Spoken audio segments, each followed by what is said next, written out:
इसके पीछे कोई न कोई कारण तो होगा।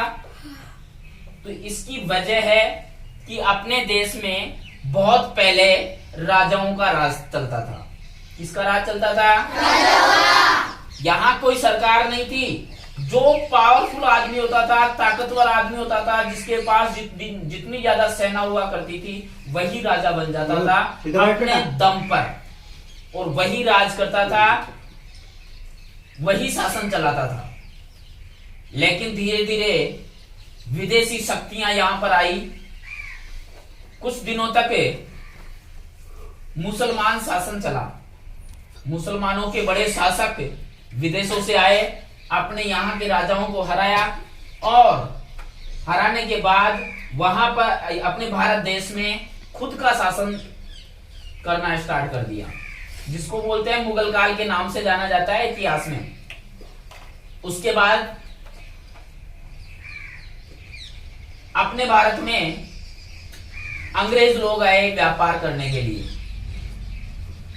धीरे धीरे व्यापार करते करते करते करते वहां के बड़े अधिकारी भी आ गए, और यहां पर एक कंपनी स्थापित कर दी, ईस्ट इंडिया कंपनी। कौन सी company? East India Company. East India Company स्थापित करके और अपने भारत में राज स्थापित कर लिया।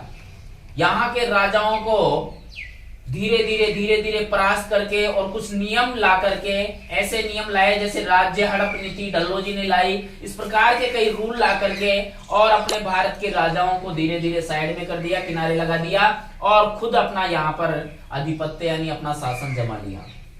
वो कंपनी अपने भारत देश को लगातार 300 सालों तक लूटती रही। कितने सालों तक लूटती रही? 300 सालों तक। और इस कदर लूटी कि भारत को ऐसा कहा जाता था कि भारत एक सोने की चिड़िया है जो एक राख की ढेरी में तब्दील हो गई। भारत देश संपन्न देश था। सोने की चिड़िया का मतलब है कि भारत देश संपन्न देश था। यहाँ किसी प्रकार की कोई कमी नहीं थी, कोई लोग गरीब नहीं थे, सभी हंसी खुशी और बहुत बढ़िया ढंग से अपना जीवन यापन करते थे। लेकिन अंग्रेज लोगों ने टैक्स लगा करके, दुनिया भर के टैक्स लगा करके और अपने भारत देश को इस कदर लूटा कि धीरे धीरे यहाँ के पूरे माल को लूट लाट करके और विदेश में पहुंचा दिया। विदेशियों में पुर्तगाली भी यहाँ पे आ गए, फ्रांसीसी भी यहाँ पे आ गए, और इंग्लैंड से भी आए। इंग्लैंड वालों ने तो बहुत खतरनाक तरीके से लूटा।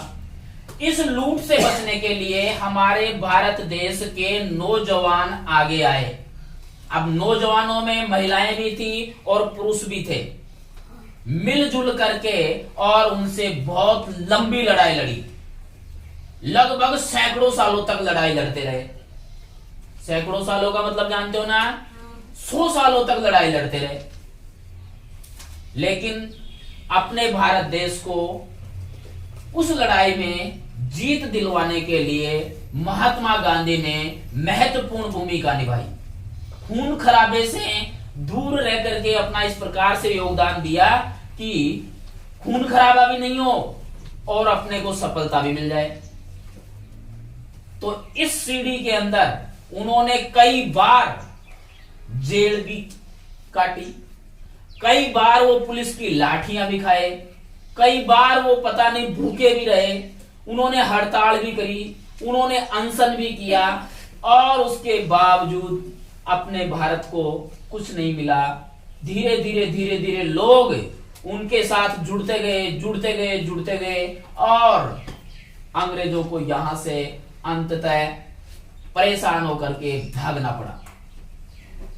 गांधी जी ने अपने देश को आजाद करवाने के लिए, यानी उन विदेशी शक्तियों से छुटकारा दिलाने के लिए, आजाद करवाने के लिए, मुक्त करवाने के लिए काफी महत्वपूर्ण भूमिका अदा की है। इसलिए उनके जन्मदिन को आज हम बड़े ही धूमधाम से मना रहे हैं। समझ में आई? क्यों मना रहे हैं? कारण समझ में आ गया ना? तो उन्होंने उस समय भारत देश को आजाद करवाने के लिए क्या क्या काम किया, इससे संबंधित अगर आपको कुछ थोड़ा बहुत मैटर याद हो तो वो आकर के बोल सकता है। ठीक है? उनके जन्म के बारे में आपको थोड़ी बहुत जानकारी है तो वो भी आप यहाँ आकर बोलो, ताकि आपके साथी सुने, समझे और जाने उस चीज को।